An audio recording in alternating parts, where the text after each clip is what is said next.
Et c'est l'heure d'accueillir Nathalie Zajde. Bonjour. Bonjour Rudy. Pour donc cette chronique psy, évidemment, aujourd'hui, vous allez nous parler de Yom HaShoah, le jour où tout Israël se fige quelques minutes pour commémorer les morts, le jour où en France ou dans d'autres pays, on réalise des cérémonies de lecture des noms de déportés, on dit des prières à la mémoire des disparus. Est-ce que vous pouvez nous dire, Nathalie, quelle signification psychologique a, au fond, Yom HaShoah ? Alors c'est une question complexe Rudy, mais pour vous répondre, je vais m'appuyer sur un livre très particulier, un livre qu'on doit lire qui est absolument exceptionnel, qui est d'une grande qualité. Il s'agit d'un manuscrit d'un Sonderkommando. Vous savez, Rudy, ce sont ces déportés juifs d'Auschwitz-Birkenau qui étaient en charge du traitement des cadavres et qui savaient d'ailleurs qu'ils allaient subir le même sort que les morts qu'ils charriaient depuis la chambre à gaz jusqu'au four crématoire. Eh bien, certains ont écrit et ont enfoui leurs manuscrits sous terre comme un acte de résistance en espérant qu'on les trouverait après leur mort, une fois la guerre terminée, une fois qu'on aurait libéré les camps. Alors, ils savaient qu'ils n'allaient pas survivre, mais avant leur disparition, ils ont tenu à laisser le témoignage le plus précis possible de ce que les Juifs enduraient dans les camps de la mort. Et dans le témoignage de Zalmen Gradowski, retrouvé après la guerre donc, et publié en français sous le titre « Je me retrouve au cœur de l'enfer », on peut lire, en plus de la description particulièrement détaillée du supplice des Juifs dans l'enfer nazi, un texte qui est aussi un testament, son testament. En effet, Gradowski s'adresse directement au lecteur qui lira ce texte après sa mort et lui adresse des injonctions précises. Alors, quelles injonctions exactement ?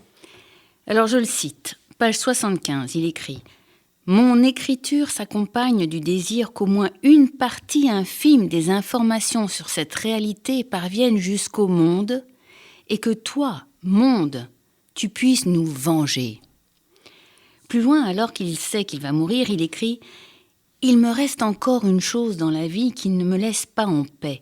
Je voudrais vivre pour la vengeance et pour éterniser les êtres qui m'étaient les plus chers. » Alors, il écrit vengeance. Qu'est-ce que cela veut dire ? Est-ce que ça veut dire œil pour œil, dent pour dent ? Est-ce que cela demande que l'on fasse couler le sang des nazis, des Allemands, autant que ce qui a été fait contre les Juifs ? Expliquez-nous, Nathalie. Alors non, Rudy, il ne demande pas qu'on tue les nazis et les Allemands. Il réclame vengeance selon une modalité adaptée. Il demande qu'on rende éternels les êtres qui lui étaient les plus chers, et pour ça, il nous indique le mode d'emploi. Premièrement, il faut que chacun soit sorti de l'anonymat. C'est pourquoi il donne les noms des membres de sa famille, sa femme, ses parents, ses sœurs, beaux-frères, beaux-parents assassinés dans la Shoah. Il indique les lieux et conditions exactes de leur disparition. Il écrit « Car je suis dans l'enfer de la mort et je ne sais même pas évaluer la perte que j'ai subie. Moi-même, je suis aussi condamné à mort. Un mort peut-il pleurer les morts ? Mais c'est à toi, citoyen du monde, libre, qui m'est inconnu, que je demande de verser des larmes. » Plus loin, c'est étonnant, il est à Auschwitz, il écrit et il donne le nom d'un oncle et son adresse à New York sur East Broadway et demande au lecteur qui lira ces lignes de joindre cet oncle, de lui demander de retrouver les photos des disparus afin qu'on connaisse leur visage et de pleurer et de prier pour eux.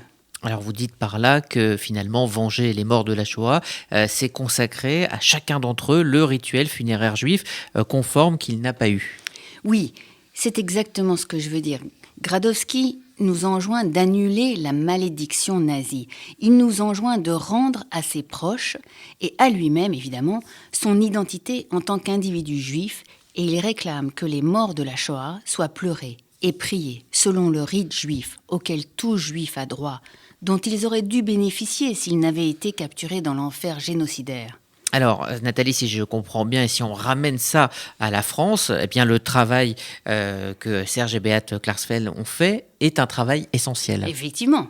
En France, c'est le travail de Serge Klarsfeld au sein de l'association des fils et filles de déportés juifs de France avec Beate, qui a rassemblé et publié dans le mémorial de la déportation des juifs de France les listes des 76 000 juifs déportés et qui a permis le début du processus de vengeance au sens où l'entend précisément Gradowski.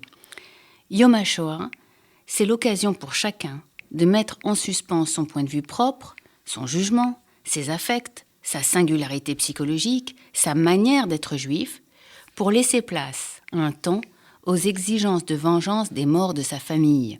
Yom HaShoah, c'est l'occasion d'honorer la mémoire des disparus en leur rendant ce dont les nazis les ont privés, leur prénom, leur nom, le nom de leurs parents, ainsi que les paroles juives qui accompagnent traditionnellement les morts dans leur transformation, ces paroles qui leur donnent vie à nouveau.